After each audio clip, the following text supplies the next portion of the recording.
Here are the top stories for today, November 27, 2019. President Duterte invites South Korean President Moon Jae-in to visit the Philippines in efforts to elevate bilateral relations. Malacanang says the president wants to probe allegations of corruption in the hosting of the 30th Southeast Asian Games. The Philippine Olympic Committee calls for unity amid issues as the Philippines hosts the regional biennial sporting event. And the Las Piñas Boys Choir holds a concert series in Negros Oriental in celebration of its 50th anniversary.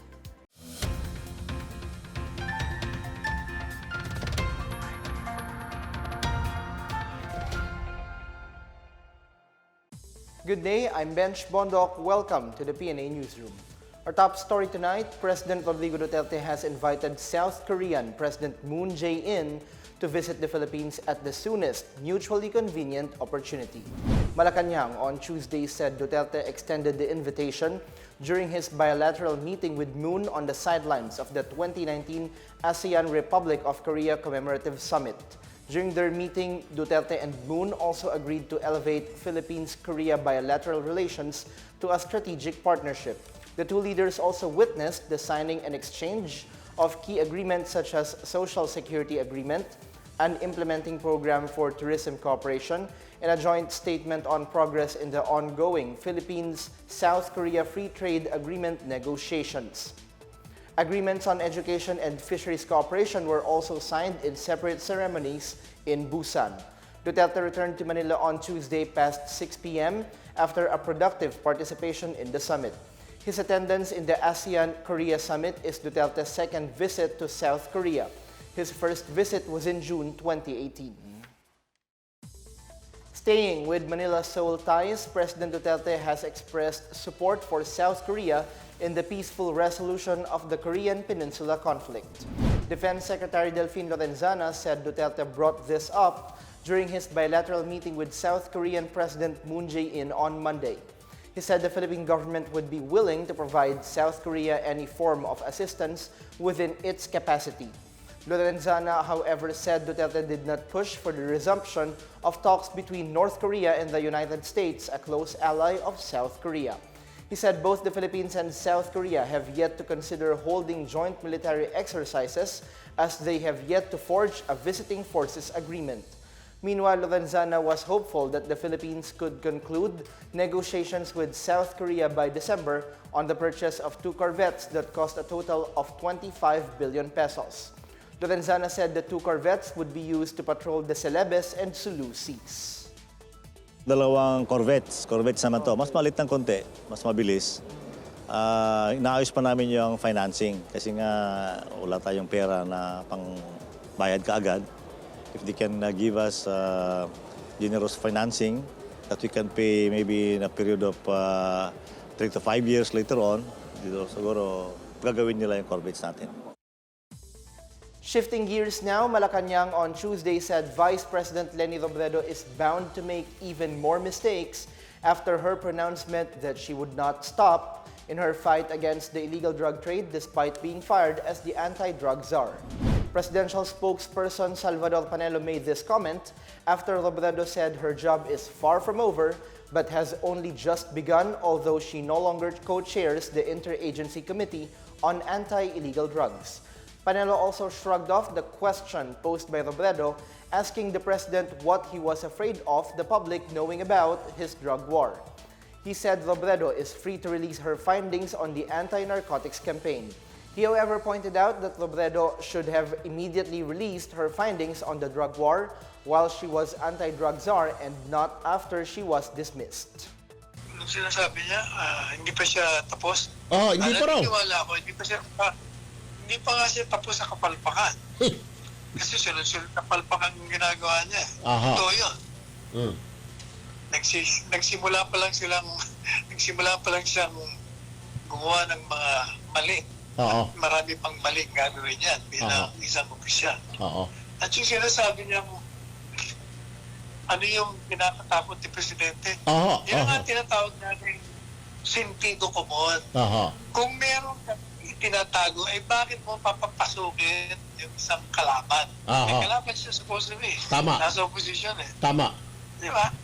Yun ang common sense na tinatawag. Walang sense nga yung sinasabi ni BP Lenny. For the Presidential Anti-Corruption Commission, firing Vice President Leni Robredo as ICAD co-chair is a good step. PACC Chairperson Dante Jimenez on Tuesday said President Duterte made a good step in firing the Vice President who he said appears to be studying the current administration's crackdown on narcotics trade instead of giving concrete measures. Robredo, who was appointed as anti-drug czar on October 31, was supposed to help her ICAD co-chair, PDEA Director General Aaron Aquino, in addressing the drug menace in the country until June 30, 2022. Duterte, however, fired Robredo following her supposed failure to present new measures that will help the current administration improve its fight against illegal drugs. In other news, the Philippines highlights more of the indigenous people's concerns during a United Nations organized forum in Geneva. National Commission on Indigenous Peoples Commissioner Jong Navarro led the Philippine delegation to the UN forum with Ambassador Ivan Garcia, who is the permanent representative to the UN in Geneva. Navarro said the indigenous people's free, prior, and informed consent process is robust in the Philippines. Based on the latest NCIP data, a total of 245 certificates of the ancestral domain title have been given to the IPs as of September 2019, with 227 more applications on the process. Meanwhile, the number of approved certificates of ancestral land titles reached 259 as of September, with at least 176 applications still in process. A total of 171 ancestral domain sustainable development and protection plans were also formulated, covering the IP's right to self-governance and empowerment. The NCIP also documented a total of 51 indigenous knowledge system practices, proving the IP's right to cultural integrity is protected. The forum, with the theme Time to Act, Governments as Catalysts for Business Respect for Human Rights, ran from November 25 to 27 and hosted around 2,500 participants from around the world. Still to come, Malacanang says the president wants to probe allegations of corruption in the hosting of the 30th Southeast Asian Games. And the Philippine Olympic Committee calls for unity amid issues as the Philippines hosts the biennial sporting event. More on these stories when the PNA Newsroom continues.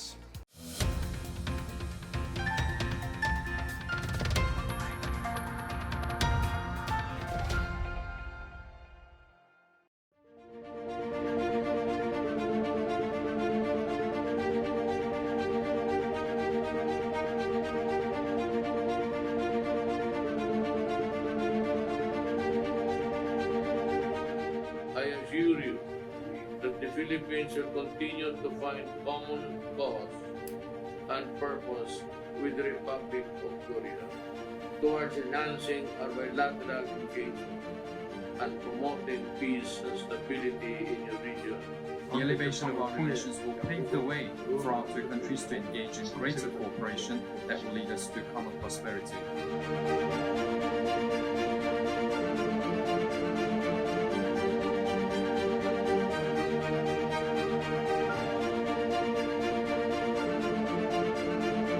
The Korean people love the Philippines. Koreans are the #1 visitors to the Philippines, while our bilateral trade volumes surpassed the $15 billion mark for the first time last year. The Philippines is the future of ASEAN as it continues to achieve an impressive growth rate of 6% each year, thanks to your outstanding leadership.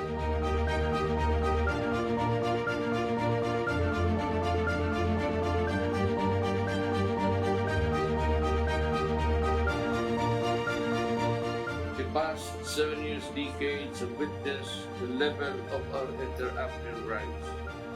Our cooperation encompasses various spheres, from trade, investment, and order, to infrastructure development, defense, science, technology, and agriculture.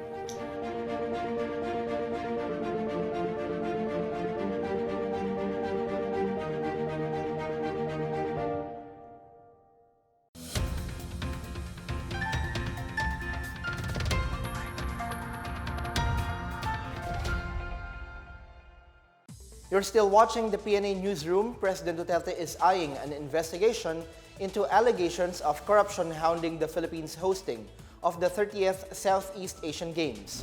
Presidential spokesperson Salvador Panelo said Duterte, who just arrived from an official trip, was displeased by what he has been hearing about the regional multi-sporting event. Foreign and local athletes and journalists have already complained of problems with accommodation, food, facilities, transportation, among others.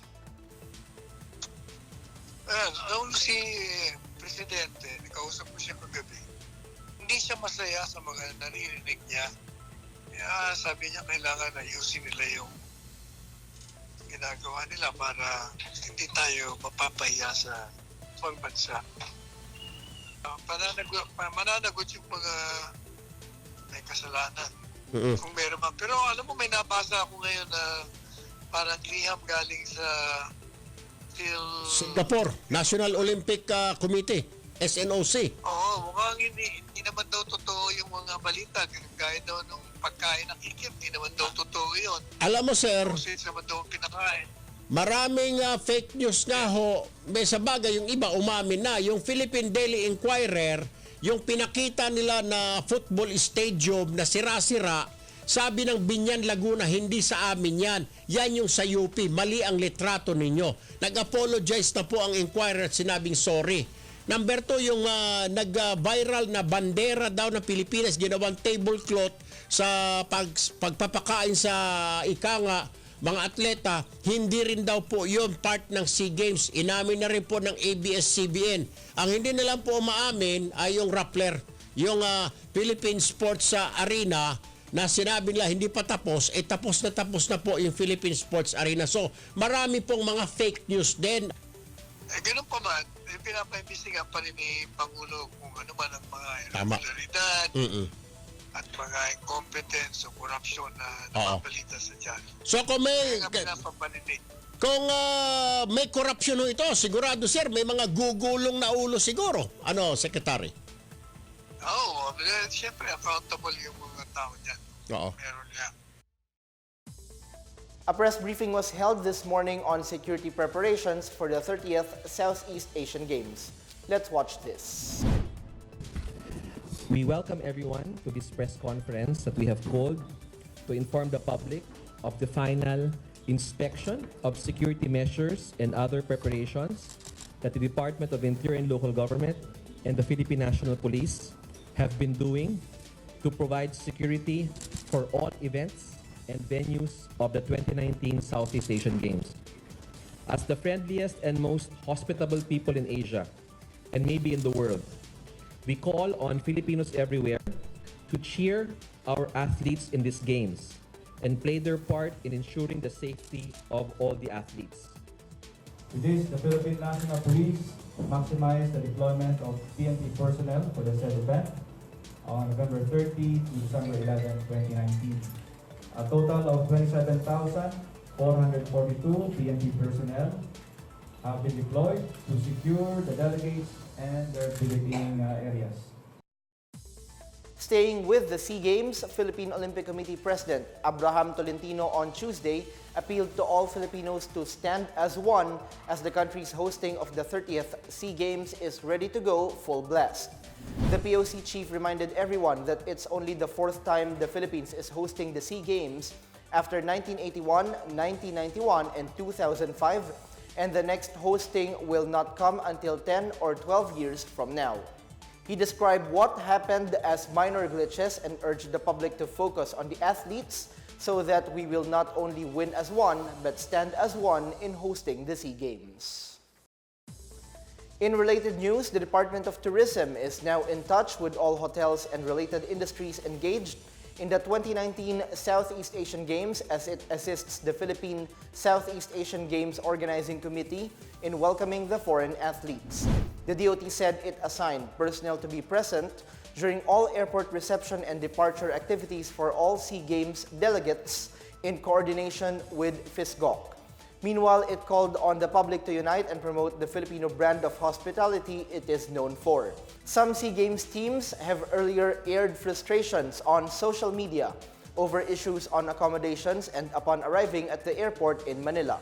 Presidential spokesperson Salvador Panelo has reminded the FISGOC to ensure that other arriving teams would not face similar concerns. On to some business headlines. A restaurant owner from South Cotabato is this year's national winner of the City Micro Entrepreneurship Awards. Eduardo Azores, owner of Ali Ali Pastil, was honored on Tuesday at the Bangko Sentral ng Pilipinas Central Office in Manila. Azores said he started selling pastil or steamed rice and meat wrapped in banana leaves in 2013 with very little investment. He now has 45 workers, a convenience store and a catering service, and annual sales of about 13.4 million pesos. BSP Governor Benjamin Jocno told attendees that the CMA honors entrepreneurs who were able to showcase the power of microfinance as a poverty alleviation tool. Now on its 17th edition, the CMA is the signature initiative of the City Foundation in partnership with the BSP and the Microfinance Council of the Philippines. Staying with business, the government is encouraging ordinary Filipinos to invest in premio bonds to save money while increasing their chances of winning prizes. The Bureau of the Treasury launched on November 25 Invest Pa More, Panalo Pa More Premio Bonds para sa Bayan, which will encourage Filipinos to engage in risk-free investment. National Treasurer Rosalia De Leon said the Premio Bond seeks to raise funds for the implementation of the universal health care and free tertiary education. Investors may avail of a minimum investment of 500 pesos to 10 million pesos per individual bond. In return, they can earn an interest of 3% per year for every 500 pesos. The investor is also entitled to one e-raffle ticket drawn every quarter for a chance to win cash prizes and a house and lot or condo units. Buying of bonds for the investment period runs until December 13, 2019 or until the government raises its sale target of 3 billion pesos.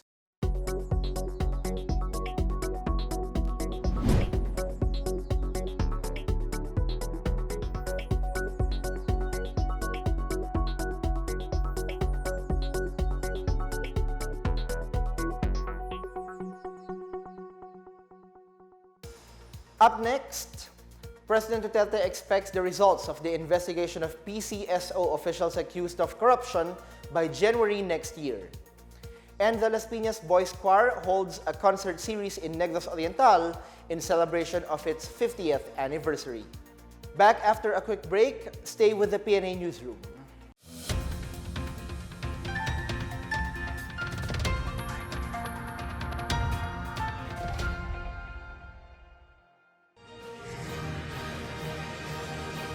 아세안 정상들과 함께 한 아세안의 새로운 30년, 대한민국의 새로운 100년을 시작하고 싶습니다.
In other news, the results of the investigation against the officials of the Philippine Charity Sweepstakes Office will likely be submitted to President Rodrigo Duterte in early January. Presidential Anti-Corruption Commission Chair Dante Jimenez said so far, The PCSO officials are still undergoing lifestyle check. Jimenez raised the possibility that the PCSO personnel might face charges for alleged irregularities. Back in August 14, Malacanang submitted the names of erstwhile and incumbent PCSO board members, managers, and agents who will be subject to investigation. This came after Duterte ordered the suspension of all games operated by the state gaming firm, including Lotto, Small Town Lottery, Kino, and Peryahan ng Bayan because of massive corruption. Duterte later on lifted the suspension order of Lotto and STL operations. At least 19 members of the New People's Army surrendered to the military in Bukidnon after being enticed by benefits from the government. Our regional headlines from Janice Cave. In Bukidnon, 19 alleged active combatants of the Communist New People's Army surrendered since Saturday to the Army's 8th Infantry Battalion. The NPA surrenderers belong to the Sub-Regional Committee 2 of the NPA's North Central Mindanao Regional Command, who are harassing residents in Cabanglasan. 8th Infantry Battalion Commanding Officer Lieutenant Colonel Ronald Ilianes said the surrenderers were enticed by the government's enhanced comprehensive local integration program and the continuous military operations. Meanwhile, the Department of Labor and Employment on Tuesday granted more than 900,000 pesos worth of livelihood assistance to 52 ambulant vendors in Cebu City. The vendors from Poblacion Pardo passed the screening to become beneficiaries of the DOLE Integrated Livelihood and Emergency Employment Program. Among the business enterprises the vendors proposed were karinderya, painitan or snack house, egg selling, dried fish vending, roasted chicken and pork selling, and rag making. The Barangay Council of Poblacion Pardo will be monitoring, supervising, and evaluating the businesses of the beneficiaries. In other news, Cotabato City and Kidapawan are eyeing a total of 46,000 children aged 59 months and below to receive immunization vaccines against polio. On Monday, more than 300 health teams started the immunization program dubbed as Sabayang Patak Kontra Polio, which will last until December 7. The second round of immunization will take place from January 6 to 18, 2020. For the PNA Newsroom, I'm Janice Cave. The renowned Las Piñas Boys Choir will be performing in Negros Oriental this week as part of its 50th anniversary celebration. The Commission on Church Cultural Heritage of the Diocese of Dumaguete is spearheading the concerts scheduled November 29 to December 1. At 2 p.m. on November 29, the choir will perform in a matinee show solely for students at the St. Paul University, Dumaguete. The next day, a gala performance is scheduled at 7 p.m. at the St. Augustine of Hippo Parish Church in Bacong. The church is known for its century-old pipe organ, a national historical treasure of the Philippines. The third of the series of concerts will be on December 1 at the Spanish-era Bonbonon ruins in Chaton Town. Each performance will have a different repertoire that would include classical, pop, OPM, and Christmas songs. Proceeds of the concert series will be for the Diocesan Commission on Church Cultural Heritage Projects. And before we go, here now is the latest in our community billboard. The 30th Southeast Asian Games Organizing Committee has some reminders for everyone who plans to watch the sports events. Spectators are advised not to bring to the venues weapons and firearms, sharp objects, bottles, cups, and cans, pyrotechniques such as fireworks and cigarettes, alcohol and other stimulants, and large, bulky objects that may take too much space in seats. Also prohibited in sports venues are pets and non-pet animals, large flags and banners, flagpoles over 1 meter, protest and racist placards and other propaganda, flammable objects such as spray cans, and sports equipment such as balls that can be used as projectiles. To prevent further inconveniences, other prohibited items are noisemakers such as drums and air horns, laser pointers, video cameras and extenders such as tripods, drones, and outside food and beverages. For other advisories, contact security personnel on site or visit the 2019 SEA Games page on Facebook.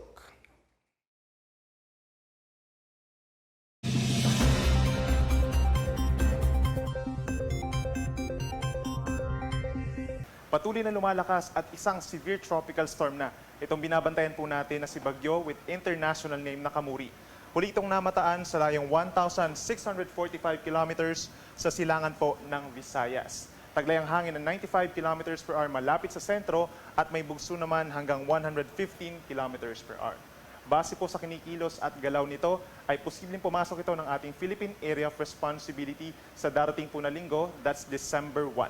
Base naman sa kinikilos nito, once pumasok ng ating PAR, ay posible itong makaapekto dito sa malaking bahagi ng Central and Southern Luzon. Isa po yan sa nakikita nating senaryo, na maaaring magdala ito ng moderate to occasionally heavy na ulan at malakas na mga buhos or bugso ng hangin dito sa malaking bahagi nga ng Central and Southern Luzon kung saan kabilang na ang Metro Manila at yung pagdadausan din po ng Southeast Asian Games.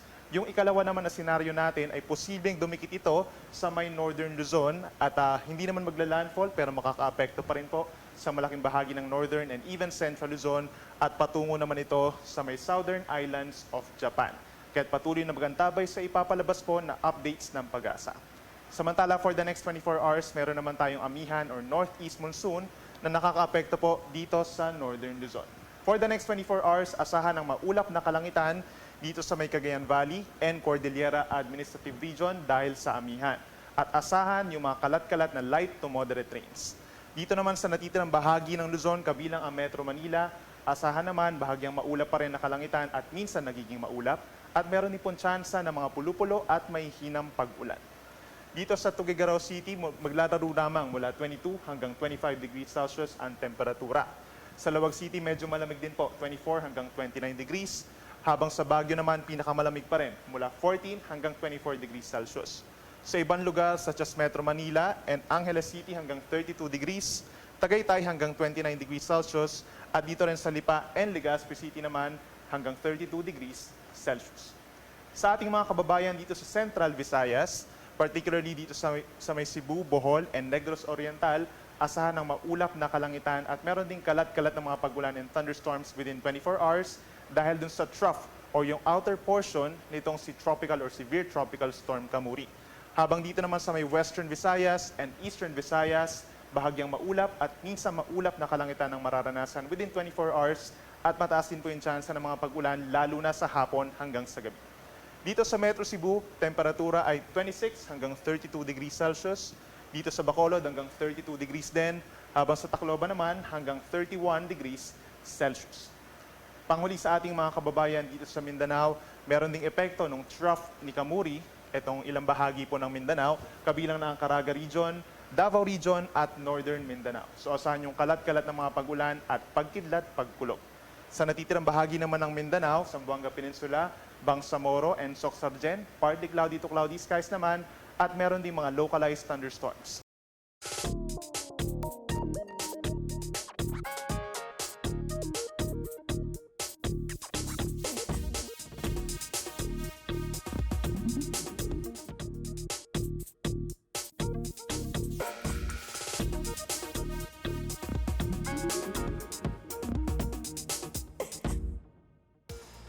Let's take another look at today's biggest stories. President Duterte invites South Korean President Moon Jae-in to visit the Philippines in efforts to elevate bilateral relations. Malacanang says the president wants to probe allegations of corruption in the hosting of the 30th Southeast Asian Games.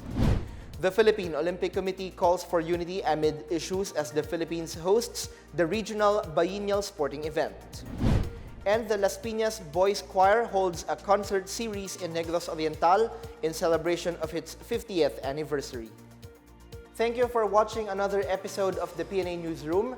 To check more news content, check our webpage or head on to the Philippine News Agency's Facebook and Twitter accounts.